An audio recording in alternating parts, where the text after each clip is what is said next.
मेरी शादी को 1 महीना हो गया, लेकिन अभी तक मैंने अपने पति को देख ही न सकी, क्योंकि वह रात को जब आते तो लाइट ऑफ करके कमरे में आते हैं और सुबह मेरे उठने से पहले घर से निकल जाते हैं। जानने के लिए मैंने एक दिन अपनी जगह नौकरानी को सुला दिया और खुद कमरे में छुप गई। जब लाइट जलाई तो मेरी चीख निकल गई, क्योंकि अचानक से आने वाली नींद के झोंकों ने मेरी बंद आंखों को खोलने पर मजबूर किया। मैं पिछले 4 घंटे से अपने कमरे में बैठी अपने पति का इंतज़ार कर रही थी। अब तो बैठ बैठ कर मेरे कमर में दर्द हो चुका था। जब यूं ही जमाई लेते हुए मैंने घड़ी की तरफ नज़र दौड़ाई तो रात के 1 बज रही थी। मेरे तो होश उड़ गई। आज तो मेरी सुहाग रात थी, मेरी पहली रात, जिस रात पति पत्नी एक दूसरे से कई वादे करते हैं और उम्र भर साथ निभाने की कस्में खाते हैं। मैंने अभी तक अपने पति को देखा नहीं था। कुछ हमारे खानदान की रस्में भी थी। शादी से पहले लड़का और लड़की की फ़ोटो भी नहीं दिखाई जाती थी। बस छोटी बहन से सुना था कि मेरा दूल्हा बड़ा ही प्यारा है। खुद ही दिल से सपने बुनने लगी। इस रात का इंतज़ार न जाने मुझे कब से था, और मुझे जब लाकर इस कमरे में बैठाया गया तो मैं बहुत डरी सहमी थी। मगर 4 घंटे बैठने के बाद न सिर्फ मेरी कमर दर्द कर रही थी, बल्कि जमाई ले लेकर मेरे सारे सपने और ख्वाहिश भी खत्म हो चुके थे। एक बार तो सोचा कि उठ के बाहर जाऊं और जाकर देखूं कि आखिर मेरा पति कहाँ है, मगर फिर बाहर जाना मुनासिब नहीं लगा। जब नींद में बहने लगी तो यूं ही बैठे बैठे बेड के कान में टेक लगाकर सो गई। अब और इंतज़ार करना मेरे लिए मुश्किल था कि तभी दरवाजे का लॉक खुलने की आवाज़ आई। मैं हड़बड़ाकर आंखें खोलकर देखने लगी, मगर कमरे में तो खूब अंधेरा फैल चुका था। मैंने सहम कर कहा कि कौन है, मगर पैरों के चप्पल की आवाज़ मुझे सुनाई नहीं दी। मैं सक पका कर बोली कि सुनिए जी, क्या आप हैं? ये कमरे में कितना अंधेरा क्यों कर लिया? क्या लाइट चली गई? मैंने एक ही सांस में कई सवाल कर डाले। तभी गला खकार कर एक मर्दाना आवाज़ गूंजी, मैं हूँ, आपका पति। इतना सुनना था कि मेरे दिल की धड़कन तेज हो गई। हालांकि मैं जानती थी उस वक्त मेरे कमरे में मेरा पति ही आ सकता है। ऐसे लगता था जैसे पति की आवाज़ सुनकर मेरी सारी थकान वहीं दम तोड़ गई हो। अब मुझे शर्म आ रही थी, मगर एक बात की हैरानगी हुई कि आखिर पति को कमरे में आते ही अंधेरा क्यों कर लिया। मुझे यह बात थोड़ी अजीब लगी, मगर लाइट चली गई थी तो मोमबत्ती या टॉर्च ही कमरे में ले आते। मैं आंखें फाड़ के देखने की कोशिश कर रही थी कि जब मुझे एक मर्दाना साया अपनी तरफ आते हुए नजर आया। पति मेरे सामने आकर बैठा और कहने लगा कि माफ़ कीजिएगा, बाहर दोस्तों में गपशप लगाते हुए वक्त का पता ही नहीं चला। आप तो जानती हैं कि ऐसे मौके पर दोस्त कहाँ छोड़ते हैं। आप काफ़ी थक गई होगी, मुझे लगता है आपको सोना चाहिए, बाकी बातें हम कल कर लेंगे। मेरा पति तो बात करते हुए बहुत अटक रहा था। उसने मुंह में हकलाते हुए शब्द भी ठीक से नहीं निकल रहे थे। इसका हरगिज़ ये मतलब नहीं था कि उन्हें अटक अटक कर बोलने की बीमारी थी। वो तो यूं बात कर रहे थे जैसे मुझसे शर्मा रहे हो। उन्हें मुझसे शर्म आ रही थी। मर्द होकर उनका मुझसे शर्माते हुए बात करना मुझे बहुत परेशान कर रहा था। फिर याद आया कि छोटी बहन ने भी बताया था कि दीदी आपके मंगेतर बड़े शर्मीले किस्म के हैं। मैंने पति से कहा कि आपने कमरे में अंधेरा क्यों कर दिया? क्या आप मुझे देखना नहीं चाहते? जाहिर है एक औरत शादी के बाद रात अपने पति के लिए ही सजती संवरती है। उसके लिए उसके पति उसे देखे, उसकी तारीफ करे। मेरी बात सुनकर पति कुछ देर खामोश रहा, फिर कहने लगा कि मैंने तो आपको जी भर के देख लिया था जब आपको मेरे पास लाकर बैठा गया। बैठाया गया। आप बहुत खूबसूरत हैं और हमारे यहाँ एक रस्म है, मुझ पर किसी ने जादू करवाई थी ताकि मेरी शादी न हो, इसलिए पंडित जी ने बताया है कि मुझे कुछ दिन तक रात को अंधेरे में पत्नी के पास जाना है। मुझे ये बात बड़ी अजीब लगी, मगर उस वक्त मैं किसी बहस में नहीं पड़ना चाहती थी। उस रात मैं सोने के लिए लेटी तो मेरा पति पहले ही लेट चुका था। दिल में एक ख्वाहिश थी कि पति का चेहरा देखूं। आखिर वो मेरा पति बन चुका था। जब वह बारात लेकर हमारे यहाँ आए थे, तब भी उनके चेहरे पर सेहरा बांधा गया था, जिसमें फूलों की लड़ियाँ से मुझे उनका चेहरा ही नहीं दिखाई दिया था। रात गुजर गई। मैंने सोचा चलो रात भी नहीं, जाने तो चंद घंटों की बात है, सुबह होते ही अपने पति को देखूंगी। मेरे पति के पहलू में सो गई। सुबह जब मेरी आँख खुली तो मैंने मुस्कुराकर बेड के दूसरी तरफ देखा। मैं चौंक कर उठी और बैठी, क्योंकि बेड तो बिल्कुल खाली था। वहाँ पर तो मेरा पति ही नहीं था। बाथरूम भी खुला था। मैं हड़बड़ा कर उठ बैठ और कमरे से बाहर निकल आई। बाहर आकर देखा तो मेरी सास परेशान सी बैठी थी। मुझे देखकर उनके चेहरे पर फौरन मुस्कुराहट छा गई, मगर उन्होंने कुछ पढ़ते हुए मुझे इशारों में अपने पास आने को कहा। मैं उनके पास गई और साथ साथ आसपास अपने पति को देख रही थी कि वह कहाँ चली गई। मैं सास के पास गई तो उन्होंने फौरन मुझ पर फूंक मार दी। शायद वो कुछ पढ़ रही थी और वह मेरे लिए ही पढ़ रही थी, जो उन्होंने मुझ पर पढ़कर फूंका था। यह देखकर मुझे पति की बात याद आने लगी। शायद मेरे और मेरे पति के लिए ही था। लगता है सचमुच में उन पर कोई जादू हुआ है। तभी तो सास भी मुझ पर कुछ पढ़कर फूंक रही थी। मैंने उनके पास बैठते ही सवाल किया कि वो कहाँ हैं, मुझे तो कहीं कमरे में नज़र नहीं आए। तो सास दूसरी तरफ देखते हुए कहने लगी, बेटा तो काम पर जा चुका है। मैंने घड़ी की तरफ देखा तो सुबह के 7 बज रहे थे और ऑफिस का वक्त 9 बजे से शुरू होता है। फिर 7 बजे वो कैसे चली गई? सास मेरी नज़रों को देखकर सवाल समझ चुकी थी और कहने लगी कि बेटा उसके काम का कोई पता नहीं, वो अपने दोस्तों के साथ मिलकर कारोबार करता है और दिल जब चाहे तभी घर चला आता है। तुम नाश्ता कर लो। मुझे यह बात बड़ी अजीब लगी। मेरा दिल चाह कर सास से पूछूं, क्या पति शादी उनकी मर्जी से नहीं हुई थी? ना ही रात को उन्होंने मुझसे कोई बात की थी और ना ही चेहरा दिखाए। कैसे चली गई भला? कोई अपनी शादी से अगले दिन ही भी काम पर जाता है? मैं इसी सोच में गुम थी कि सामने वाले कमरे में एक लड़का निकला। मैंने उठकर देखा और जल्दी से अपना दुपट्टा सर पे ले लिया। मेरी सास मुस्कुराकर कहने लगी कि बेटी ये तुम्हारा देवर है। मैंने सरसरी सी नज़र दौड़ाकर उन्हें को नमस्ते किया और वो आंखों से ही जवाब देकर वहाँ से बाहर चले गए और सारा दिन भी यूं ही गुजर गया। मैंने नोट किया कि मेरी सास काफ़ी परेशान दिखाई दे रही है, जबकि वो तो मिजाज की बहुत अच्छी औरत थी। हमारा रिश्ता होने के बाद वो कई बार हमारे घर आई थी। मैंने उनके चेहरे पर कभी उदासी देखी नहीं थी।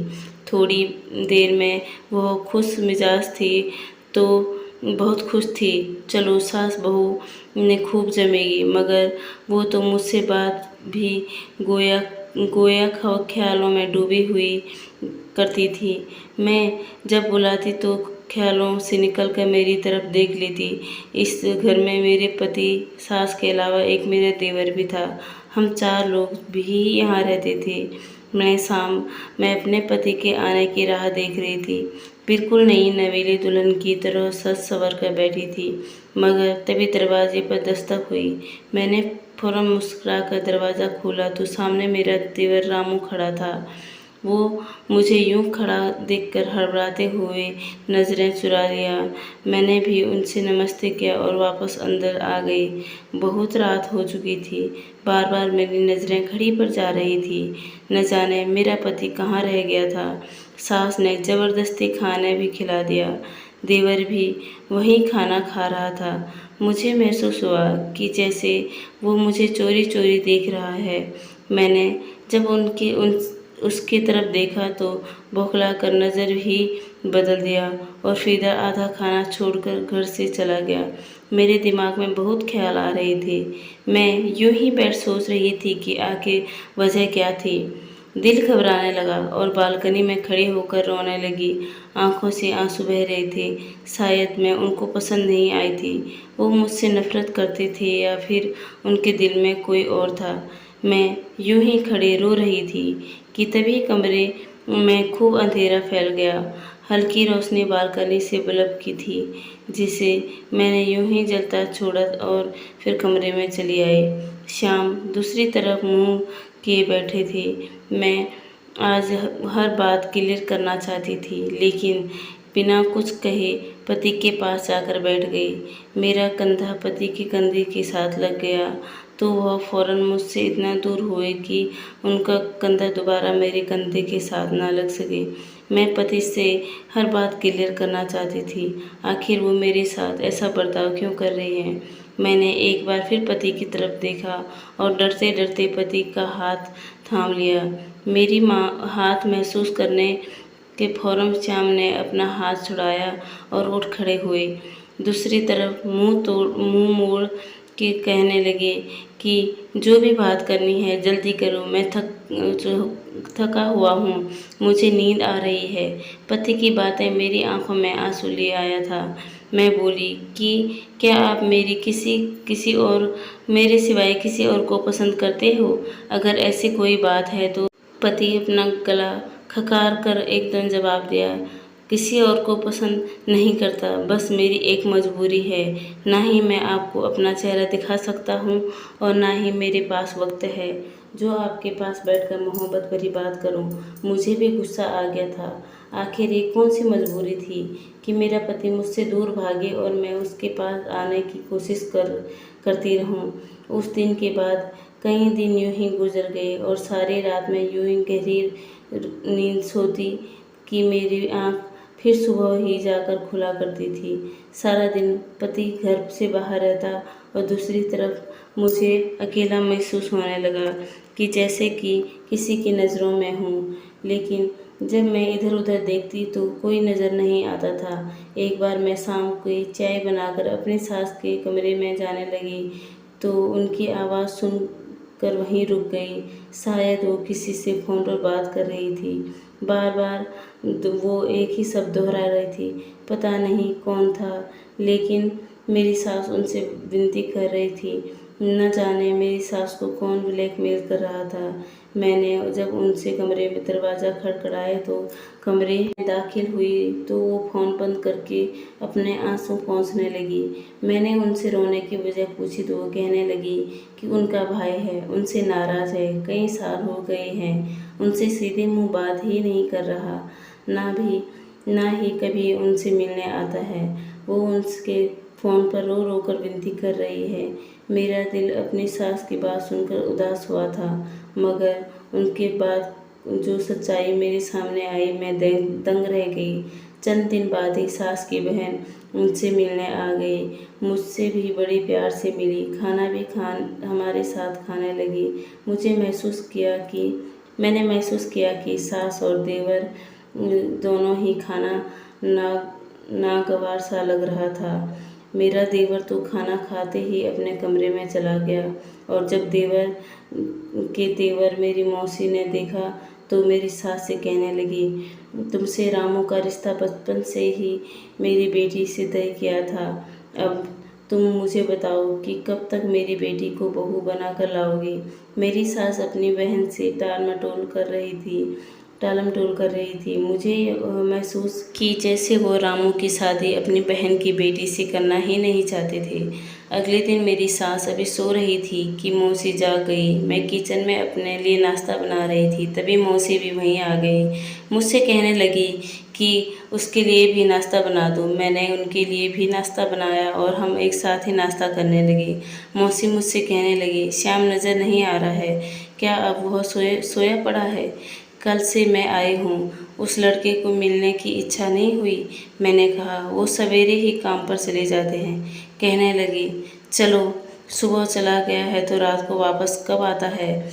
मैंने कहा, वो बहुत देर से आते हैं। मेरी बात पर मौसी खामोश हो गई थी। फिर अपनी चाय पीने लगी। मुझे एकदम से अपनी सास की भाई का ख्याल आया तो मैंने भी जिक्र कर दिया।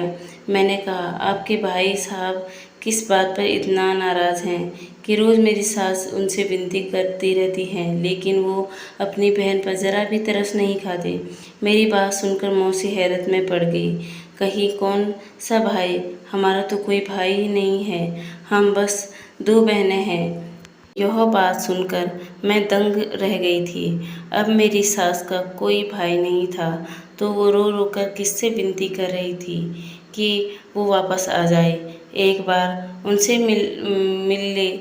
मौसी जी मौसी भी नाउम्मीद हो गई थी और मेरी सास कहने लगी कि रामू उस लड़की से शादी नहीं करना चाहता था। मैंने कहा, क्यों? तो वो कहने लगी, उसकी मर्ज़ी नहीं है। मैंने कहा, अगर मर्ज़ी नहीं है तो इतने साल से क्यों बात जोड़े रखी, इतने इनकार कर देते। मेरी सास कहने लगी कि यही बात मैंने रामू से कही। मैं अपने दोनों बेटे के साथ हाथों बहुत दुखी हो चुकी हूँ। दोनों ही मर्जी के मालिक हैं। ये कहकर वो रोने लगी और मैं उन्हें तसल्ली देने लगी। तंग तो मैं भी अपने पति से आ चुकी थी, इसलिए मैंने सोचा कि शायद मैं उनके सामने हूँ इसलिए उन्हें एहसास नहीं है, क्योंकि नहीं कुछ दिन के लिए मैं अपने मायके चली जाऊँ ताकि उन्हें मेरी कदर हो। इसलिए एक दिन जब दिल बहुत ज़्यादा बेचैन हुआ तो अपनी सास से पूछी और चली गई और सोचा अपनी माँ से भी जाकर पूछूं कैसे मर्द से मेरी शादी करवा दी।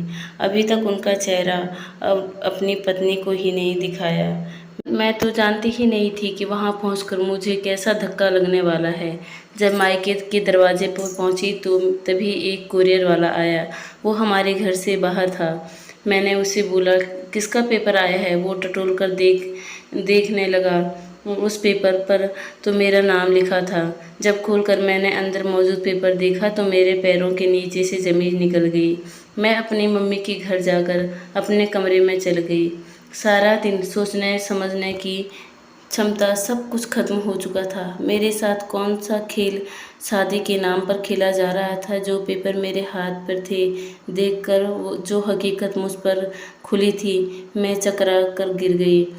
पूरे दिन मैं अपने घर पर बैठी रही। मैंने अपनी छोटी बहन से कहा वो मुझे मेरे पति की फ़ोटो दिखाए, जो कि शायद उसने शादी के मौके पर खींची थी, क्योंकि मैंने तो अब तक अपने पति को देखा ही नहीं था। मेरी बहन मुझे एक फ़ोटो दिखाई जो खाना खाने वक्त की थी। वो बहुत अच्छा और नौजवान लड़का था। मैं कोई भी बात अपने मायके में नहीं बताना चाहती थी। मैं कुछ दिन बाद ही वापस ससुराल चली गई। मुझे सच्चाई को सामने लाना था। रात को फिर मैं वो इंसान मेरे कमरे में आया था जो पिछले 1 महीने से मेरा पति बनकर कमरे में आता था और सुबह होते ही चला जाता था। यह कौन था जो मेरे जज्बात के साथ खेल रहा था? आज मैं खुद ये चाहती थी वह कमरे से बाहर निकल जाए, क्योंकि अब मैं जान चुकी थी कि वह मेरा पति नहीं। फिर भी मैंने सच जानने के लिए उसे ये पूछने लगी कि मैं मायके चली गई थी तो आपने मुझे कितना याद किया। मेरे सवाल पर वो गड़बड़ा कर कहने लगे, जाहिर है आप मेरी पत्नी हैं, मैं कैसे आपको भूल सकता हूँ। मैंने कहा, मुझे आपको देखना है। आप मेरी शादी की फ़ोटो में आपको देखा था, वो मेरी बहन ने खींची थी, इसलिए दिल में आया कि 1 महीना गुजर गया, मैं आपको क्यों न देख लूँ। मैं नहीं मानती ऐसे किसी जादू को। अब आप खुद लाइट जलाएंगे या मैं जला दूँ? वो कहने लगी कि मैं पहले भी आपसे कह चुका हूँ कि मेरा इलाज चल रहा है और आप इस इलाज को सच मानती हैं या झूठ, लेकिन मैं ये इलाज करवाए बिना आपके सामने नहीं आऊँगा। अगर आप मुझे रोज़ यूँ तंग करेगी तो मैं आज के बाद आपके कमरे में नहीं आऊँगा। और ये कहकर वो कमरे से बाहर निकल गई। मैं अगले दिन उनसे कुछ न बोली और फिर वो मेरे कमरे में सोने लगी। लेकिन उनके सोते ही मैं सोफे पर जाकर सो जाती थी। मैं सोच रही थी कि किस बात उस इंसान का सच सबके सामने लाऊं। अगले दिन मैंने अपनी नौकरानी को यह कहकर घर पे रोक लिया कि मेरी तबीयत कुछ ठीक नहीं। उसने भी कोई एतराज़ नहीं किया। रात को मैंने नींद की दवा दूध में मिलाकर नौकरानी को वो दूध पिला दिया और उसके बाद उसे अपने बिस्तर पर सुलाकर खुद कमरे में छुप गई और वहाँ छुपी जहाँ कमरे की लाइट के बटन लगे हुए थे। रात को काफ़ी देर बाद वो इंसान मेरे कमरे में आया और बेड के दूसरी तरफ बैठ गया कि मैंने फ़ौरन लाइट जला दी। और जब मैंने इस इंसान को देखा तो मेरे होश उड़ गए। वो तो मेरा देवर था। क्या पिछले 1 माह से मेरे कमरे में वही आ रहा था। वो मुझे हैरत से देख रहा था। मैंने कहा कि तुम्हें शर्म नहीं आई यूँ मेरे कमरे में आते हुए। उसने कोई जवाब नहीं दिया। मैंने वो पेपर अलमारी से निकालकर उसके मुंह पर मारे और रोने लगी। वो पेपर डिवोर्स के पेपर थे, जिसमें खत भी मौजूद था, जिस पर लिखा था कि मैं किसी और से शादी करना चाहता था, लेकिन मेरी माँ ने ज़बरदस्ती मेरा रिश्ता तुमसे तय कर दिया और मैंने लाख मना करने के बाद भी मेरा तुमसे विवाह करवा दिया। लेकिन मैं शादी की रात को ही भाग गया था और अब तुम्हें डिवोर्स पेपर भेज रहा हूँ ताकि तुम जिससे चाहो शादी कर लो। उस वक्त मैं चकरा कर रह गई कि अब जब मेरा पति शादी की पहली रात ही भाग गया तो वो कौन मेरे कमरे में आता है। और मेरा देवर मुझे धोखा दे रहा था। मैंने उसका कॉलर पकड़कर उसे झकझोर में रख दिया कि उसने मेरे साथ ऐसा क्यों किया। वो कहने लगा, मैंने आज तक आपके साथ ऐसा कुछ नहीं किया कि आपको या मुझे शर्मिंदगी उठानी पड़ी। मैंने जो कुछ किया अपनी माँ के कहने पर किया, क्योंकि श्याम भाई शादी की रात को ही भाग गई थी। मेरी माँ डर गई थी कि अगर यह बात फैल गई तो क्या होगा, इसलिए मुझे कमरे में जाने के लिए कहती ताकि आपको इस बात का शक न हो जाए और बात बंद मुट्ठी में ही रह जाए। लेकिन मैंने आपके साथ कुछ भी गलत नहीं किया। मैंने कहा कि मैं आपको सिर्फ सच जानने आई थी। तुम्हारा भाई मुझे डिवोर्स दे चुका है, इसलिए मेरा इस घर से कोई रिश्ता नहीं। मैं अगली सुबह अपने मायके चली गई और सारी बात अपने मायके वालों को बता दी। मगर कुछ माह मेरी सास हमारे घर आ गई। उन्होंने मेरे घर वालों से माफ़ी मांगी और मेरा रिश्ता रामू के लिए मांगने लगी। कहने लगी, अब अगर अपनी बेटी की शादी की तो आपको अच्छा रिश्ता नहीं मिलेगा। गलती मेरे बेटे की है या मेरा, और आपकी बेटी को क्यों सज़ा काटनी पड़ी। मैंने श्याम से बहुत विनती की कि वो वापस आ जाए, लेकिन वो नहीं आया। मेरे मम्मी पापा ने मेरा विवाह रामू से करवा दिया। सच्ची कहते हैं कि एक औरत ही दूसरी औरत का घर बर्बाद और आबाद करती है। आपको मेरी यह कहानी कैसी लगी कमेंट करके ज़रूर बताएं। कहानी अच्छी लगी तो चैनल को सब्सक्राइब, वीडियो को लाइक और वीडियो को शेयर ज़रूर करें। धन्यवाद दोस्तों।